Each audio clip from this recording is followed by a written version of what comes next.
Chut. Mais qu'est-ce qu'il y a? C'est la vidéo d'ASMR, ça va commencer. Ah ok. Bonne écoute à tous. Chapitre 15. Aragog. L'été annonçait son arrivée. Le ciel et l'eau du lac avaient pris la même couleur bleu pervenche et des fleurs grosses comme des choux avaient éclos dans les serres. Mais depuis qu'on ne voyait plus Hagrid arpenter le parc, croque-dur sur ses talons, Harry trouvait que le décor avait beaucoup perdu de son charme. À l'intérieur du château, c'était encore pire. Harry et Ron avaient essayé d'aller voir Hermione, mais les visiteurs étaient désormais interdits à l'infirmerie. Nous ne voulons plus prendre de risques, leur avait expliqué Madame Pomfresh. L'agresseur pourrait revenir achever nos malades. Avec le départ de Dumbledore, la peur était à son comble, et le soleil qui baignait de sa tiédeur les murs du château semblait incapable de réchauffer l'atmosphère. Les visages étaient inquiets, tendus, et lorsqu'il arrivait qu'un rire retentisse dans un couloir, il paraissait si aigu, si peu naturel, qu'il s'étouffait très vite. Harry se répétait sans cesse les paroles que Dumbledore avait prononcées avant de partir. « Je n'aurai véritablement quitté l'école que lorsqu'il n'y aura plus personne pour me rester fidèle. À Poudlard, une aide sera toujours apportée à ceux qui la demandent. Mais à quoi pouvait-elle leur servir? À qui devait-il demander de l'aide alors que tout le monde était aussi déboussolé et terrifié qu'eux? L'allusion de Hagrid aux araignées était beaucoup plus facile à comprendre. L'ennui, c'était qu'apparemment, il ne restait plus la moindre araignée dans le château.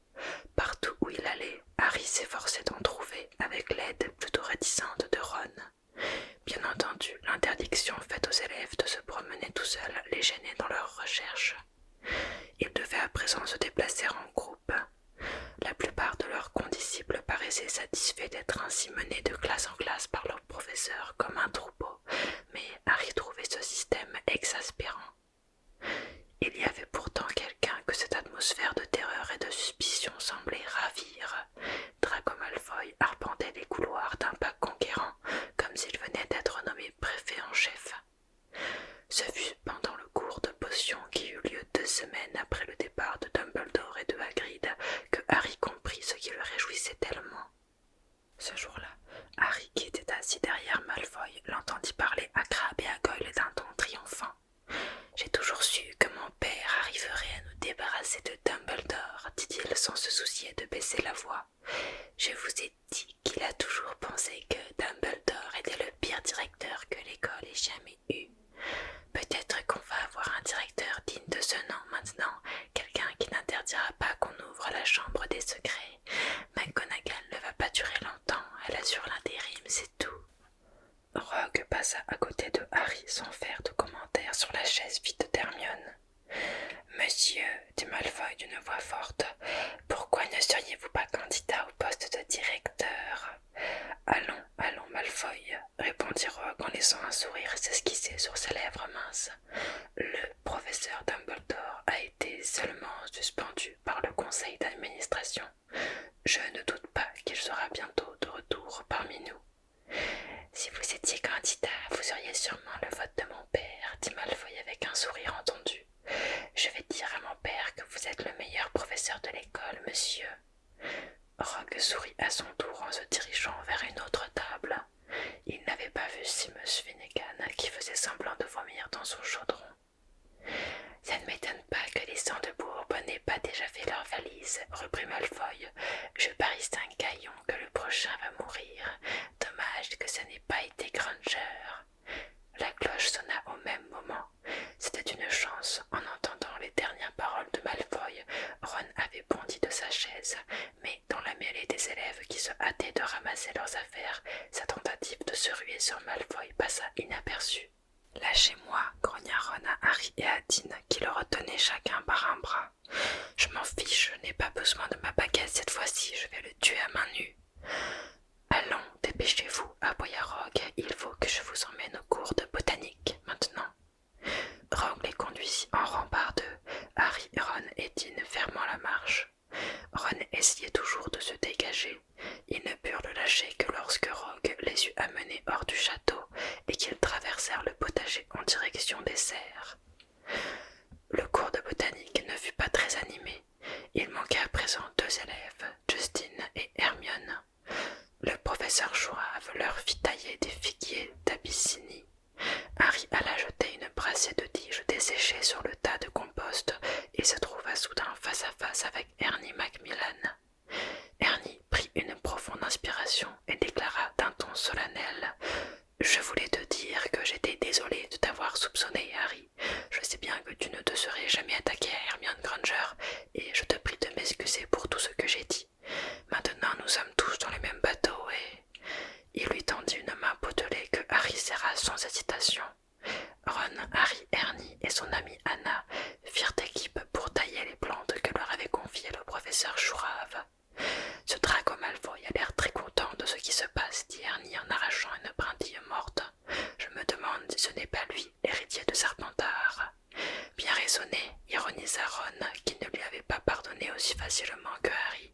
« Et toi, Harry, tu crois que c'est Malfoy ?» demanda Ernie. « Non, répondit Harry. Ernie et Anna le regardèrent avec des yeux ronds, surpris de son ton catégorique. Un instant plus tard, Harry repéra soudain quelque chose qui lui fit faire un faux mouvement. Il faillit planter son sécateur dans la main de Ron. « Aïe !» s'écria Ron. Harry lui montra du doigt plusieurs araignées de grande taille qui se déplaçaient rapidement sur le sol de terre, un peu plus loin. « Ah oui, tiens, » dit Ron en essayant sans succès de se réjouir de cette découverte. « Mais on ne peut pas les suivre maintenant. » Ernie et Anna les écoutaient, l'air intrigués. Harry, les yeux fixés sur les araignées, les regardait courir. On dirait qu'elles se dirigent vers la forêt interdite. Ron eut de plus en plus de mal à paraître réjoui. À la fin du cours, le professeur Jourave les conduisit dans la salle où devait avoir lieu le cours de défense contre les forces du mal. Harry et Ron traînaient derrière pour pouvoir parler sans être entendus des autres. « On va de nouveau se servir de la cape d'invisibilité, » dit Harry. « On pourrait emmener Crocture avec nous, il a l'habitude d'aller dans la forêt interdite avec Hagrid. Peut-être qu'il nous sera utile. » « D'accord, » dit Ron en tournant sa baguette entre ses doigts d'un geste nerveux. « Mais il paraît qu'il y a des loups-garous dans la forêt, c'est ce qu'on dit, non ?» ajouta-t-il alors qu'ils s'asseyaient à leur place habituelle dans la salle de classe de Lockhart. « Il y a aussi des créatures plus fréquentables dans la forêt, les centaures par exemple, ou les licornes. » Ron n'était jamais allé dans la forêt interdite. Harry y avait pénétré une seule fois en espérant ne jamais y retourner.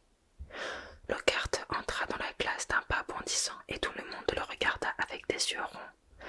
Les autres professeurs avaient l'air plus sombres que jamais, mais Lockhart, lui, semblait enchanté. « Allons, pourquoi ces mines sinistres ?» s'écria-t-il en adressant à la classe un sourire rayonnant. Les élèves échangèrent des regards exaspérés, mais personne ne répondit. « Voyons, vous ne vous rendez pas compte, » dit Lockhart en parlant lentement comme s'il s'adressait à des demeurés, que tout danger est désormais écarté. Le coupable n'est plus là. « Comment ça ?» lança Dean Thomas d'une voix forte. « Jeune homme, le ministre de la magie n'aurait pas emmené Hagrid s'il n'avait pas été sûr à 100% que c'était lui le coupable, répondit Lockhart sur un ton d'évidence. « Oh, si il l'aurait emmené quand même, » dit Ron encore plus fort que Dean. « Je me flatte d'en savoir un petit peu plus que vous sur l'arrestation de Hagrid, monsieur Weasley, » répliqua Lockhart d'un ton satisfait. Ron faillit dire qu'il n'en était pas convaincu, mais Harry l'interrompit en lui donnant un coup de pied sous la table. « On n'était pas censé être sur place, » murmura Harry. Mais l'allégresse écœurante de Lockhart, sa façon de laisser croire qu'il avait toujours considéré Hagrid comme un personnage peu recommandable et sa certitude que tout était désormais terminé mirent Harry tellement en colère qu'il faillit lui envoyer un de ses propres livres à la figure. Il se retint cependant et se contenta de faire passer à Ron un mot sur lequel il avait écrit « Allons-y dès ce soir ». Ron pâlit un peu en lisant le message, mais un regard à la chaise vide d'Hermione renforça sa détermination et il approuva d'un signe de tête. La salle commune des Gryffondor était toujours bondée à cause de l'interdiction de sortir après 6 heures du soir. Et comme les sujets de conversation ne manquaient pas, il n'était pas rare que nombre d'élèves y restent jusqu'à minuit. Dès la fin du dîner, Harry alla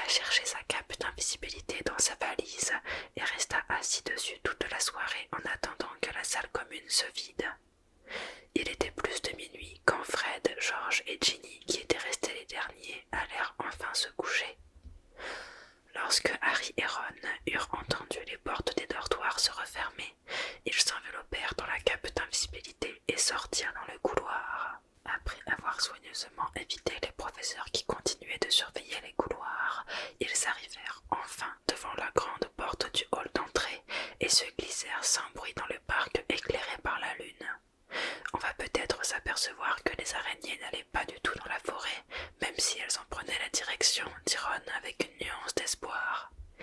Ils atteignirent bientôt la cabane de Hagrid, qui paraissait triste et misérable avec ses fenêtres éteintes.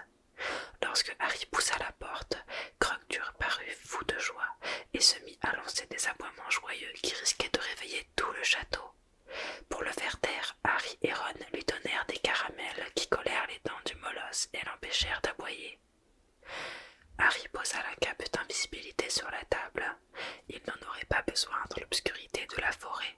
« Viens, Croque-Dur, dit Harry en le caressant, on va se promener. » Le chien bondit hors de la cabane et se précipita vers la lisière de la forêt où il leva la patte contre un énorme sycomore. Harry sortit sa baguette magique et murmura « Lumos ». Aussitôt, une petite lumière apparut à l'extrémité de la baguette, diffusant une lueur suffisante pour repérer la présence d'araignées sur le chemin. « Bonne idée, dit Ron. J'aurais bien voulu en faire autant, mais dans l'état où est ma baguette, elle risque d'exploser. » Harry donna une petite tape sur l'épaule de Ron en montrant la pelouse. Deux araignées solitaires fuyaient la lumière de la baguette pour se réfugier sous les arbres. « D'accord, soupira Ron, comme s'il se résignait au pire. Je suis prêt, allons-y. » Ils pénétrèrent alors dans la forêt, accompagnés de Croque-Dur qui gambadaient autour d'eux. Éclairés par la baguette de Harry, ils suivirent une file d'araignées qui avançait le long du chemin. Ils marchèrent ainsi pendant une vingtaine de minutes, sans échanger un mot, l'oreille tendue à l'affût du moindre bruit insolite. Les arbres devenaient de plus en plus touffus, et bientôt ils ne virent même plus les étoiles au-dessus de leur tête. La lune avait disparu, ils ne pouvaient plus compter que sur la lueur de la baguette magique pour les éclairer. Soudain, ils virent les araignées changer de direction et quitter le sentier. Harry s'immobilisa, essayant de voir où elles allaient, mais les alentours étaient plongés dans d'épaisses ténèbres que la baguette magique ne parvenait pas à dissiper. Jamais il ne s'était aventuré si loin dans la forêt, et il se souvenait très bien de ce que Hagrid lui avait conseillé la dernière fois qu'il y avait accompagné, surtout ne pas s'écarter du sentier. Mais Hagrid était loin à présent, sans doute dans une cellule de la prison d'Azkaban, et il avait bien recommandé, avant de partir, de suivre les araignées. Quelque chose d'humide toucha la main de Harry et il fit un saut en arrière, écrasant le pied de Ron, mais ce n'était que le museau de Croque-Dur. « Qu'est-ce qu'on fait ?» demanda Harry à Ron, dont les yeux reflétaient la lueur de la baguette. « Allons-y, maintenant qu'on est là, » répondit Ron. Et ils s'enfoncèrent dans les sous-bois à la suite des araignées. Ils avançaient avec difficulté à présent. Des racines et des souches d'arbres à peine visibles dans l'obscurité se dressaient sous leurs pas. Harry sentait le souffle chaud de Croque-Dur sur sa main. Plus d'une fois, ils durent s'arrêter pour que Harry, accroupi, cherche les araignées à la lueur de sa baguette magique. Ils marchèrent péniblement pendant au moins une demi-heure, les bancs de leurs robes s'accrochant sans cesse dans les buissons et les branches basses. Les arbres étaient toujours aussi touffus, mais le terrain descendait maintenant en pente douce. Soudain, Croque-Dur lança un aboiement retentissant. Harry et Ron firent un bond. « Qu'est-ce qu'il y a ?» dit Ron à haute voix en scrutant les ténèbres. « Quelque chose a bougé là-bas, » souffla Harry. « Quelque chose de très grand. Écoute. » Ils tendirent l'oreille.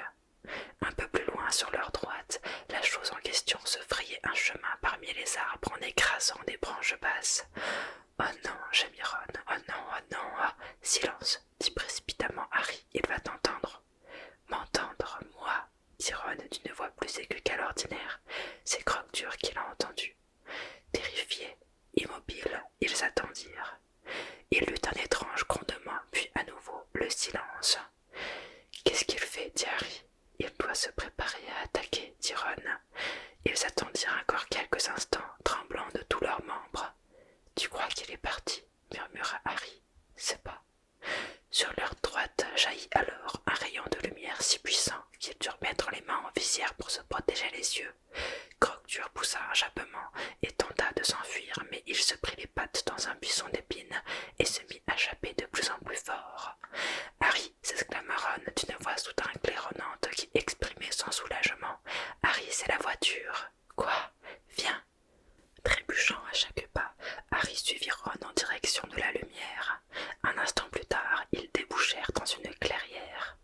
La voiture de Monsieur Weasley, vide et les phares allumés, allumée, leur apparut au milieu d'un cercle d'arbres dont l'épais feuillage formait comme un toit au-dessus d'elle. Lorsque Ron bouche-bée s'avança dans la clairière, la voiture roula lentement vers lui. On aurait dit un gros chien vert turquoise venu accueillir son maître. « Elle est restée ici pendant tout ce temps, » dit Ron d'un air ravi en faisant le tour de la voiture. « Regarde, à force de vivre dans la forêt, elle est retournée à l'état sauvage. » Les ailes de la voiture étaient rayées et couvertes de boue. Apparemment, elle s'était habituée à se promener toute seule dans la forêt. Crocture ne semblait pas du tout à son aise. Il restait tout contre Harry qui le sentait trembler.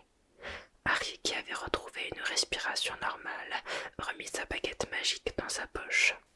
« Et on croyait qu'elle allait nous attaquer, » s'exclama Ron, appuyé contre la voiture qu'il caressait comme un chien. « Je me demandais où elle était passée. » Harry profita de la lumière des phares pour voir s'il y avait d'autres araignées, mais cette soudaine clarté les avait fait fuir. « On a perdu la piste, » dit-il. « Viens, il faut la retrouver. » Mais Ron ne répondit pas.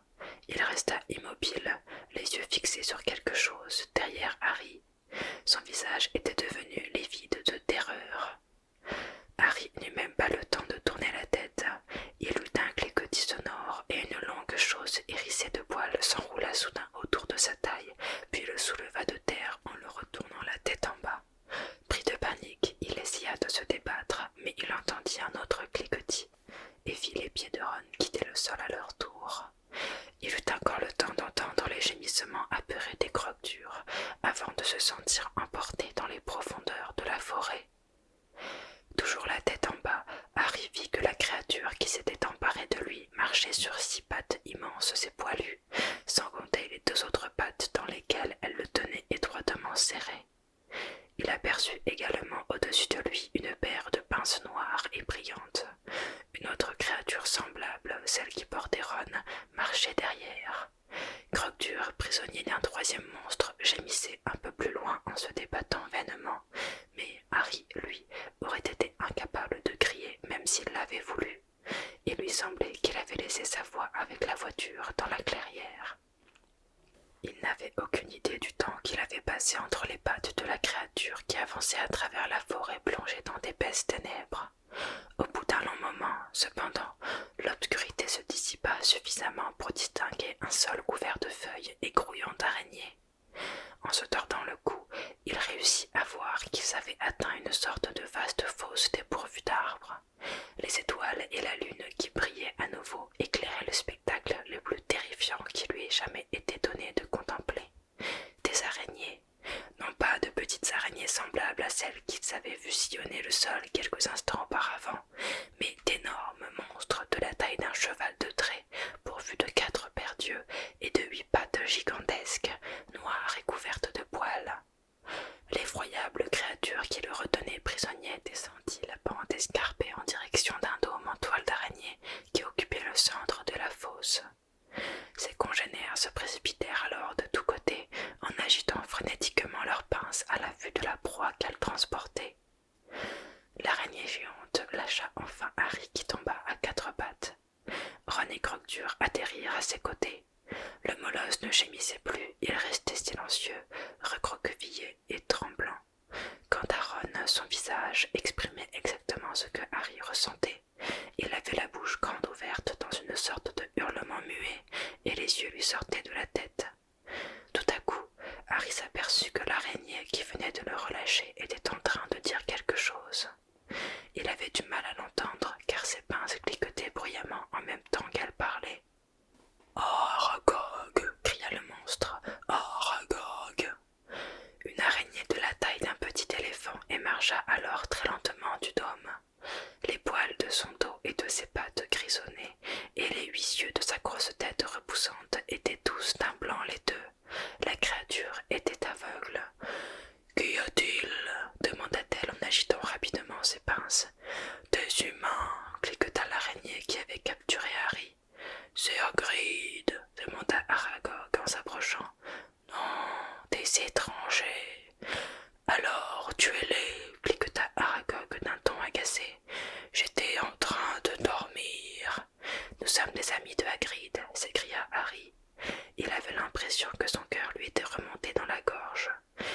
question haletante. C'est pour ça que nous sommes venus. Des ennuis, dit la vieille araignée. Harry perçut une certaine inquiétude sous le cliquetis de ses pinces. Mais pourquoi vous aurait-il envoyé ici? Reprit la créature. Harry songea à se relever, mais il y renonça. Il ne pensait pas que ses jambes étaient capables de le porter. Il resta donc par terre en s'efforçant de parler le plus calmement possible. À l'école, il croit que Hagrid a lâché un quelque chose dans le château, dit-il, et ils l'ont emmené à la prison d'Azkaban. Aragog agita ses pinces d'un air furieux. Tout autour de la fosse, les autres araignées l'imitèrent. Elles produisaient un bruit qui ressemblait à des applaudissements, sauf que d'habitude, les applaudissements ne rendaient pas Harry malade de terreur. Tout ça s'est passé il y a des années, dit Aragog avec mauvaise humeur. Des années et des années. Je m'en souviens très bien. C'est pour ça qu'ils l'ont renvoyé de l'école. Ils croyaient que c'était moi le monstre qui habitait ce qu'ils appelaient la chambre des secrets. Ils pensaient que Hagrid avait ouvert la chambre pour me libérer. Et vous n'habitiez pas dans la chambre des secrets, dit Harry qui sentait son front se couvrir d'une sueur froide. Moi, s'exclama Aragog dans un cliquetis furieux. Je ne suis pas né au château, je viens d'un pays lointain. Un voyageur m'a donné à Hagrid quand je n'étais encore qu'un œuf. Hagrid était très jeune à l'époque, mais il s'est occupé de moi. Il m'a caché dans un placard de l'école, il m'a donné à manger. Hagrid est un homme généreux, et c'est mon ami. Quand on a découvert mon existence et qu'on m'a accusé d'avoir tué une jeune fille, il m'a protégé. Et depuis ce temps-là, je vis ici dans la forêt où Hagrid vient parfois me rendre visite. Il m'a même trouvé une épouse, Mozag, et comme tu peux le voir, ma famille s'est agrandie. Tout cela, je le dois à la bonté de Hagrid. Harry rassembla ce qui lui restait de courage. Alors, vous n'avez jamais attaqué personne, risqua-t-il. Jamais, grogna la vieille araignée. Mon instinct m'y poussait, mais par respect pour Hagrid, jamais je n'ai fait de mal à un humain. Le corps de la jeune fille qui a été tuée a été découvert dans des toilettes, et moi je ne connaissais du château que le placard où j'ai grandi. Dans notre espèce, nous aimons le calme et l'obscurité. Mais vous savez peut-être qui a tué cette fille, demanda Harry, parce qu'aujourd'hui le monstre est de retour et il s'attaque à nouveau aux élèves. Ces paroles furent noyées dans un grand cliquetis et un bruissement de pattes qui remuait avec colère. Les énormes silhouettes noires s'étaient mises à s'agiter autour de lui. La chose qui vit dans le château, dit Aragog, est une créature très ancienne que nous, les araignées, nous craignons par-dessus tout.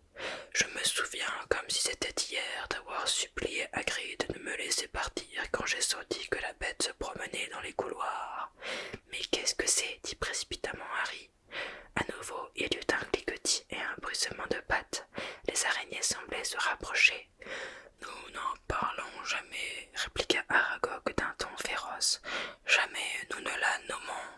Même à Hagrid, je n'ai jamais révélé le nom de l'atroce créature, bien qu'il me l'ait souvent demandé. Harry ne voulait pas insister. D'ailleurs, Aragog semblait fatigué de parler. Il recula lentement vers son dôme en toile d'araignée. Le cercle de ses congénères, en revanche, se resserra autour de Harry et de Ron. Dans ce cas, il ne nous reste plus qu'à partir, dit Harry avec l'énergie du désespoir, en entendant des bruissements de pattes derrière lui. Partir, dit lentement Aragog. Je ne crois pas. Mais mes fils et mes filles ne font aucun mal à Hagrid, car je le leur interdis. Mais si un peu de viande fraîche s'aventure jusqu'à nous, je ne peux les empêcher d'en profiter. Adieu, amis de Hagrid. Harry fit volte-face. À quelques mètres de lui se dressait un véritable mur d'araignées dont les pinces cliquetaient avec avidité. Les yeux innombrables de leurs têtes noires et repoussantes brillaient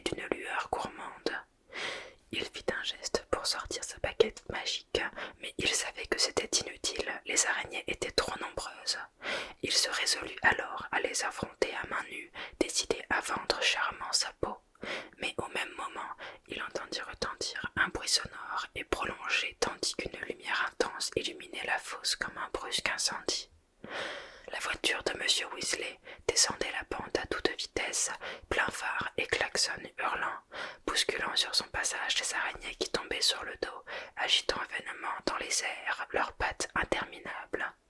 Dans un crissement de pneus, la voiture s'arrêta net devant Harry et Ron et ses portières s'ouvrirent toutes seules. « Attrape Croque-Dur !» hurla Harry en se ruant sur le siège avant. Ron saisit le molosse sous son bras et le jeta à l'arrière de la voiture en s'installant lui-même derrière le volant. Les portières se refermèrent aussitôt. Ron ne toucha pas à l'accélérateur, mais la voiture ne semblait pas avoir besoin de lui. Le moteur rugit et ils démarrèrent en trombe, renversant au passage d'autres araignées. L'Anglia monta la côte plein gaz, sortit de la fosse et s'enfonça dans la forêt. Indifférente aux branches qui cinglaient son pare-brise, elle se fraya habilement un passage parmi les arbres. De toute évidence, elle connaissait le chemin. Harry lança à Ron un regard oblique. Sa bouche était toujours grande ouverte, mais ses yeux étaient rentrés dans leurs orbites.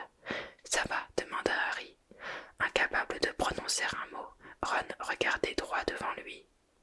La voiture continua de foncer dans les sous-bois, cassant au passage un rétroviseur extérieur. Sur la banquette arrière, Croque-Dur hurlait à la mort. Pendant 10 minutes, ils traversèrent ainsi la forêt, secoués par les chaos, puis la végétation devint moins dense et Harry aperçut à nouveau le ciel. La voiture s'arrêta si brusquement qu'ils faillirent se cogner contre le pare-brise. Ils avaient atteint la lisière de la forêt. Lorsque Harry ouvrit la portière, Croque-Dur se précipita au dehors et courut vers la cabane de Hagrid, la queue entre les jambes. Harry sortit à son tour, mais il fallut 1 minute entière à Ron pour retrouver un peu ses esprits. La nuque raide, les yeux fixes, il quitta enfin son siège. Harry donna une petite tape amicale à la voiture, qui recula et disparut à nouveau dans la forêt. Harry retourna prendre sa cape d'invisibilité dans la cabane de Hagrid. Croque-Dur, tout tremblant, s'était réfugié dans son panier, sous une couverture. Lorsque Harry ressortit, Ron était en train de vomir dans le potager. « Suivre les araignées » dit Ron d'une voix faible en s'essuyant la bouche d'un revers de manche. « Je ne le pardonnerai jamais à Hagrid. On a de la chance d'être encore vivant. » Il devait penser qu'Aragog ne ferait pas de mal à ses amis, dit Harry. « C'est ça le problème de Hagrid, » répliqua Ron. « Il croit toujours que les monstres ne sont pas aussi mauvais qu'on le dit. Et regarde où ça l'a mené, dans une cellule de la prison d'Azkaban. À quoi ça servait de nous envoyer là-bas? Qu'est-ce qu'on a appris ?»« Que Hagrid n'a jamais ouvert la chambre des secrets, » répondit Harry en se cachant avec Ron sous la cape d'invisibilité. « Il était innocent. » Ron haussa les épaules. De toute évidence, faire éclore en cachette un œuf d'araignée géante ne correspondait pas exactement à l'idée qu'il se faisait de l'innocence. Tandis qu'ils s'approchaient du château, Harry secoua la cape pour s'assurer qu'elle cachait bien leurs pieds. Puis il entrebâilla la porte qui s'ouvrit en grinçant. Ils se glissèrent avec précaution dans le hall d'entrée et gravirent les marches de l'escalier de marbre, retenant leur souffle lorsqu'ils passaient devant des couloirs où patrouillaient des sentinelles aux aguets. Enfin, ils arrivèrent dans la salle commune de Gryffondor, où des braises se consumaient encore dans la cheminée. Ils ôtèrent alors la cape et montèrent dans le dortoir. Ron se laissa tomber dans son lit sans prendre la peine de se déshabiller. Harry, lui, n'avait pas sommeil. Il s'assit au bord de son lit et repensa à tout ce qu'Aragog leur avait dit. Le monstre qui se cachait dans le château semblait être une sorte de Voldemort animal. Même les autres créatures n'osaient pas prononcer son nom. Mais Harry et Ron ne savaient toujours pas qui il était, ni comment il s'y prenait pour pétrifier ses victimes. Hagrid lui-même n'avait jamais su ce que cachait la chambre des secrets. Harry s'allongea sur son lit en regardant la lune qui brillait à travers la fenêtre de la tour. Il n'avait plus aucune idée de ce qu'il convenait de faire à présent. Il se trouvait dans une impasse. Jedusor s'était trompé de coupable. L'héritier de Serpentard avait réussi à s'échapper et personne ne savait si c'était la même personne ou quelqu'un d'autre qui avait ouvert la chambre des secrets pour la 2e fois. Harry commençait enfin à somnoler lorsqu'il pensa soudain à quelque chose. Il restait peut-être un dernier espoir. « Ron !» chuchota-t-il. « Ron !» Ron Ron se réveilla en laissant échapper un gémissement qui ressemblait au jappement de croque-dur. Ron, cette fille qui est morte, Aragog a dit qu'elle avait été trouvée dans les toilettes. Imagine qu'elle n'en soit jamais sortie depuis ce temps-là.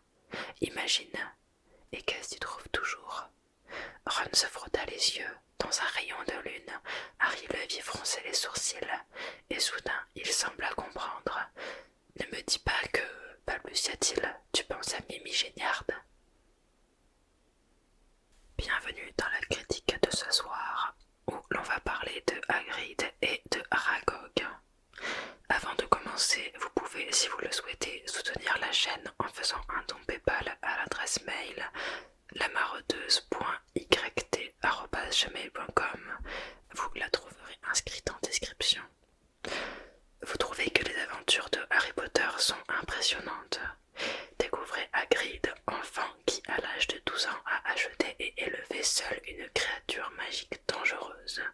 Je rappelle que les œufs d'Agromantule sont classés dans la catégorie A des marchandises interdites au commerce, et cette espèce n'est absolument pas faite pour être dressée.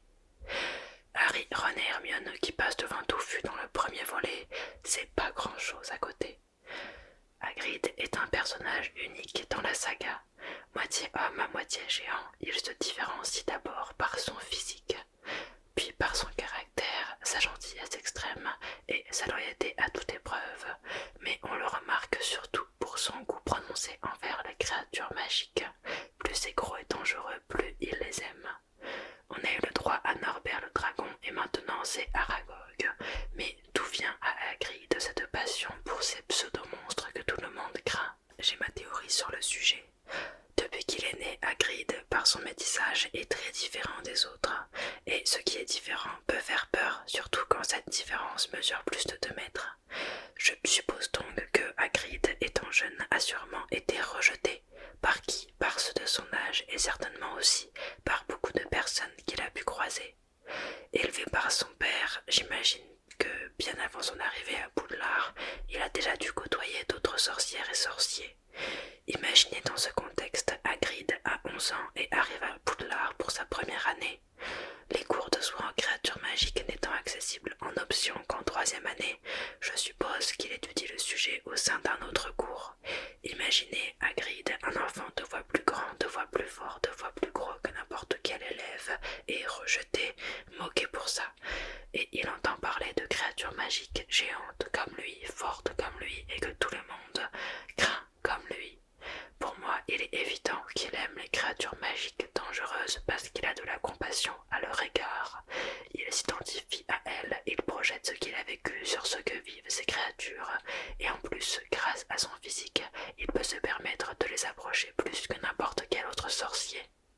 Le plus beau, c'est qu'il arrive à créer un lien avec ces créatures.